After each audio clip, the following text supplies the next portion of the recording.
নমস্কার বন্ধুরা, take experiment চ্যানেলে আপনাদের স্বাগতম। তো বন্ধুরা, আজকে একটি আমরা মিনি ইনভার্টার সার্কিট বানাবো এবং অনেকগুলি ইউটিউবে ফেক ভিডিও দেখার পর আপনাদের জন্য একটি 100% ওয়ার্কিং মডেল আমি এনেছি। এই সার্কিটটি বানানোর জন্য আপনার যে জিনিসগুলি প্রয়োজন হবে, একটি 0 পিসিবি, এরপর আপনার প্রয়োজন হবে একটি 120 ওহমের রেজিস্ট্যান্স, যেটি না থাকায় আমি একটি 20 ওহম এবং একটি 100 ওহমের রেজিস্ট্যান্সকে সিরিজে কানেক্ট করে নেব। এবং আপনার প্রয়োজন হবে একটি ক্যাপাসিটার আপনি নাও নিতে পারেন, আর যদিও নেন তাহলে 25 ভোল্ট 1000 ইউএফ ইউজ করবেন। আমি এখানে 100 ভোল্ট 100 ইউএফ ইউজ করছি। নেক্সট আপনার যেটা প্রয়োজন হবে সেটা হলো TIP41C, একটি NPN পাওয়ার ট্রানজিস্টার। প্রথম পিনটি হবে এর বেস, সেকেন্ডটি কালেক্টর এবং থার্ড পিনটি হচ্ছে এমিটার।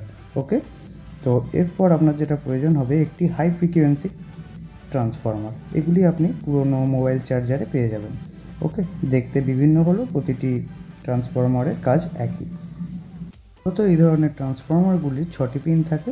2টি পিন হয় প্রাইমারি ওয়াইন্ডিং, 2টি পিন হয় সেকেন্ডারি ওয়াইন্ডিং এবং আর 2টি যে পিন থাকে সেই 2টি হয় অসিলেশন সেকশানের জন্য। ওকে, তো পিনগুলির যদি আমি ওহম মেজারমেন্ট করে আপনাদের দেখাই, দেখুন প্রথম এই 2টি পিনের 1 ওহম রেজিস্ট্যান্স আসছে, তো এটি আপনার সেকেন্ডারি ওয়াইন্ডিং।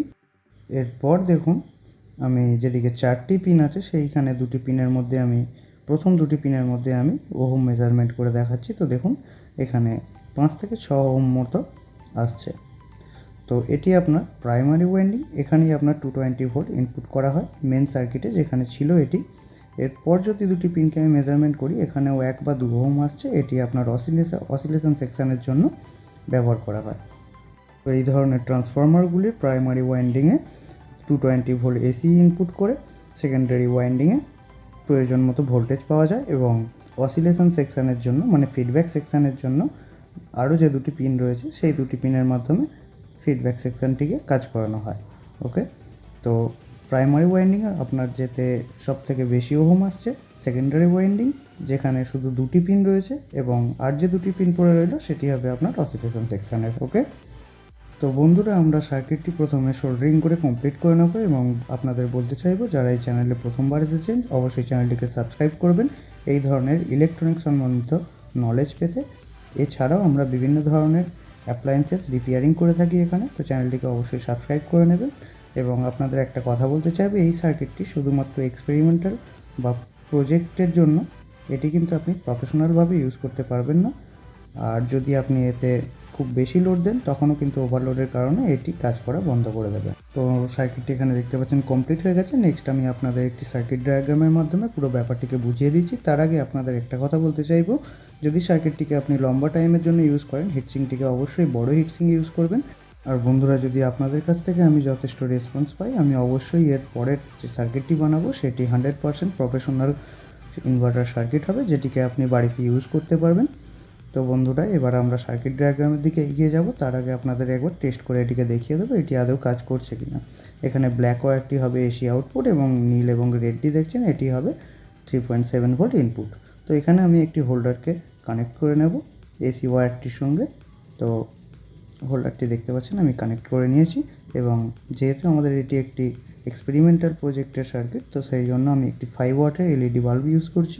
এখানে পাওয়ার সোর্স হিসেবে ইউজ করছি 2600 mAh-এর একটি লিথিয়াম আয়ন ব্যাটারি।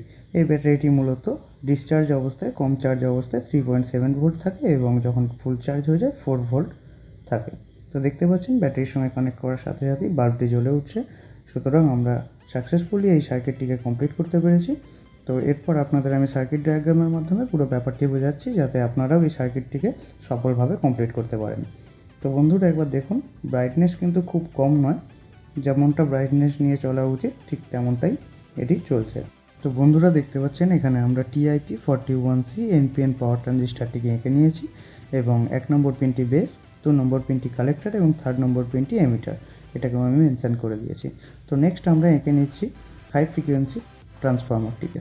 তো দেখুন 1 2 3 4 5 6 করে আমি পিনগুলিকেও মেনশন করে দিয়েছি। তো আপনারা প্রাইমারি ওয়াইন্ডিং, সেকেন্ডারি ওয়াইন্ডিং প্রথমেই আপনারা জেনে গেছেন, তো আমি নতুন করে এখানে আর কিছু দেখাচ্ছি না।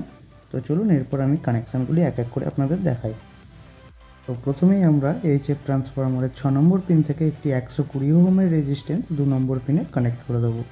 তো এরপর TIP41Cর যে কালেক্টর পয়েন্টটি আছে, মানে 2 নম্বর পয়েন্টটি থেকে সরাসরি একটি তারকে আমি যুক্ত করে দেবো এইচএফ ট্রান্সফরমারের 1 নম্বর পয়েন্টটিতে।